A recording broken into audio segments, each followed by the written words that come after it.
Hey everyone, my name is Taps, and Ecomi Veve dropped their Immutable X migration swap options article the other day. It's happening. In January, it's finally happening where our OMI will no longer be on Gochain, but will be scalable and available on Immutable X, an Ethereum Layer 2 space solution. This will open many doors, which I shared in my recent 2022 roadmap video, but I had many people reach out to me on Twitter asking me to explain this migration article in greater detail. So in this video, I'm going to kind of go through the full explanation of the three different options, why you would choose one option versus another option, or possibly a mixture of two, and why it makes sense to get this done sooner than later. As always, if you're new to the channel, welcome to the community, feel free to subscribe. I'm a crypto stock and real estate investor, but never a financial advisor. Okay, so this is the article that was dropped. I will put it in the details of this video if you want to read it more in depth. As most of you know, again, beginning of the new year, migrating our tokens from the existing Gochain OMI and or wrapped OMI to the new Ethereum OMI will become available. There are three swap options available to you depending on how you wish to use your tokens, which varying degrees of knowledge and costs incurred. So of these three options, two are automatic processes which make the most sense, and one will actually be a manual process which would incur a gas fee. There is also a difference between the first two options, which are automatic processes. So I'm going to go through each and explain the differences so you can understand which choice makes sense based off your OMI and Veve goals. So the first option is actually storing your OMI on the Veve app. It will automatically swap these tokens into Layer 2 OMI. Now, how do you send your OMI onto the Veve app? If you're a Samsung user, then you're stoked. You already know how to do it because you've been able to send gems and OMI to your OMI wallet on Veve's app for a while now. But if you're an iPhone user like most of us, you actually need to use a website on your computer or a web browser on your iPhone. So the website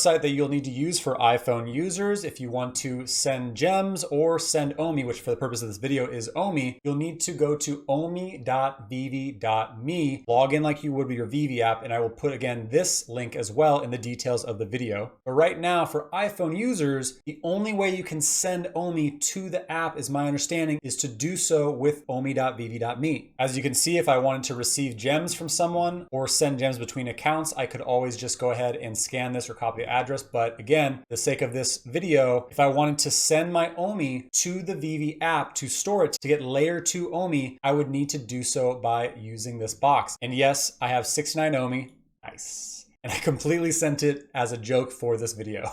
So if you want to send OMI, you just click send receive. You then can click copy address and then put that into the send box of whatever you're sending it the OMI from, right? Whether it's Bit4x or Gate.io, or you can actually scan this QR code as well if you prefer, like let's say with Trust Wallet, for example. If you're sending OMI from Trust Wallet, which you may want to do, whether it's to the app or to the exchange, because Trust Wallet would kind of fall into the realm of the third option, which is a manual process, you'll need some Go token in order to send your OMI out of Trust Wallet. Gochain can be found on CoinMarketCap and is unfortunately not able to be used with PancakeSwap. So in order to send it to Trust Wallet, you would need to either buy Go on Binance or KuCoin or Gate.io, like however you prefer to. I bought mine on KuCoin. I bought exactly one Go token, which was just over 3 cents. I then sent that Go token over to my Trust Wallet Go address, which you do need to enable the Go token on your Trust Wallet in order to see that balance. And then now that you have some Go token on the Trust Wallet, you can send your OMI wherever. And it costs 0.17 Go. So if you have one Go token, you have plenty of Go in order to send OMI around. If this sounds like a lot, then you could also hop in like Twitter or the Ecomi Telegram and ask for someone to just send you a Go token. It's pretty cheap. Now, why would you store your OMI on the Veve app instead of on the exchange, which is also an automatic swap process? This mostly only makes sense if you're planning on taking advantage of some of the range of utilities such as staking, the OMI drop raffle, peer-to-peer trading, and much more, which we've seen with the OMI utility program article and the MCP article, all on the Veve app, because you'll need Layer 2 L2 OMI to do so on the Veve app. So if you send OMI to your Veve app wallet, once the swap happens, it'll automatically be swapped into layer 2 OMI. If you don't care about staking, or if you're not really a Veve collectible collector and just want to buy, sell, trade OMI, this is probably not the solution for you. However, if you want to take advantage of the benefits by sending some of your OMI over and keeping some on the exchange to sell for later date or however you want to split it, you can choose to do both options 1 and 2. For example, you could always send 2 million OMI to the Veve app, which at today's prices would be roughly around $13,000. And this would qualify you for certain staking tiers according to the first OMI utility program article. This article is soon to be updated, so we'll see other staking tiers and probably different dollar amounts changing. But for the sake of this example, you could always send, let's say, 2 million OMI to the Veve app to be used for these utility purposes on the app. And then if you'd like, you could still keep or send, let's say, 8 million OMI or however much you'd want to the exchange like Gate.io, Bit4x. So those tokens can be swapped into layer 1 OMI. So that's the difference between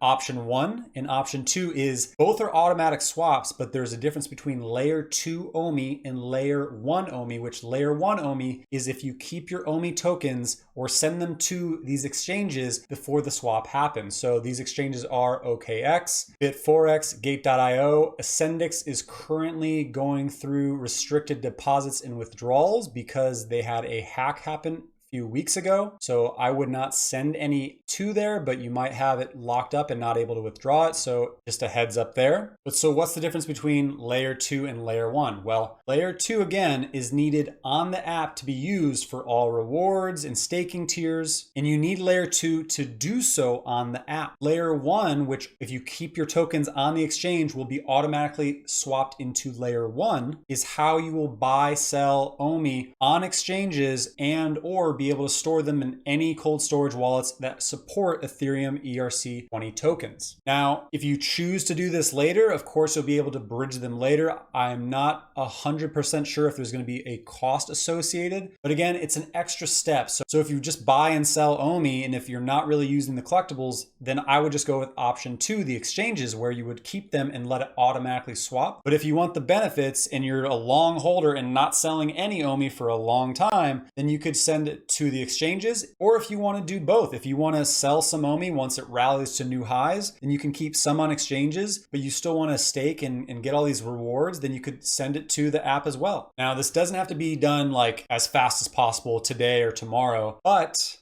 why not get it taken care of? I mean, we know this is happening sometime after New Year's, so it makes sense to just get this done and ready so that way you can automatically have your tokens swapped. I'm sure they'll give lots of heads up in January, but if you don't, if you put this off and it doesn't happen after the swap commences, then you'll have to use option number 3, which is a manual process that allows you to swap the existing Gochain OMI token that you're now stuck with and or wrapped OMI or the WOMI token to the new Ethereum OMI token. If you do hold WOMI, you could always unwrap it now and send it to the exchange or app and let it get automatically swapped. But if you choose not to, then you'll have to go through the token swap site option. The site is chainswap.ecomi.com, which it is not live and active yet because the swap hasn't happened, but this will be the swap site that you will have to use if you stay with your Gochain based OMI. In order to use the swap site, you will need to use the Metamask browser extension and understand how to sign and approve transactions. If you don't know how to use Metamask, I did a video a while back, which I do recommend you setting up because you'll need to use Metamask in order to approve transactions, buy, sell in the Immutable X Marketplace and most other marketplaces anyways. So if you have no idea how to do so, you can watch my tutorial video on how to do it. But this step, if you remain with the Go based OMI, it will require both Go tokens and ETH tokens in order to cover gas. So that means there's higher cost incurred for you, not in just possibly fees and sending these tokens to the extension, but also in gas. It'll cost you more money if you choose to wait for the third option in a manual switch of your Gochain based OMI to Ethereum based OMI. Any Gochain OMI that is migrated to Ethereum OMI using the swap site will be migrated to layer 1. You'll have the option to bridge to layer 2 to be used within the Veve app. However, these transactions will also incur a gas cost. They're giving plenty of time, but again, if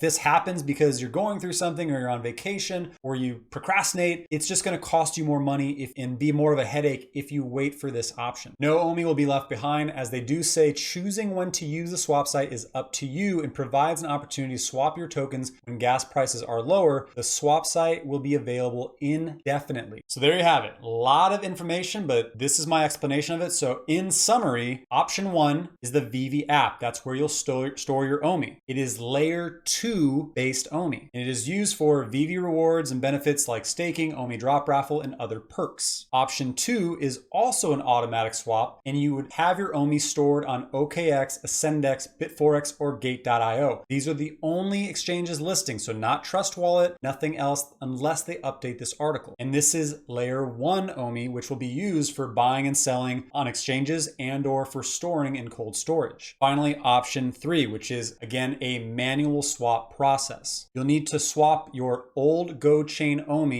to Ethereum based OMI to buy, sell any or use on the app for benefits, which will cost gas fees. And again, they will give more heads up before the swap happens so you don't just get stuck with Gochain. But I would rather get this done now in case anything happens or I get busy, just so it's done. I hope this has been helpful, and if there's a piece that still doesn't make sense based on how I explained it, please do not be afraid to ask on the comments of this video, and I still answer almost every single YouTube comment today. But the article's out, January is around the corner, so cheers to a better and more scalable OMI on Ethereum-based Immutable X. As always, I hope you found my content valuable, and if so, please hit the like button and leave a comment down below. The likes and comments appease the algo overlords and help my channel to continue to grow. And if you haven't yet, please hit the subscribe button and notification bell for future content. That's it for today. I'm Taps. Thank you for your time, and happy trading.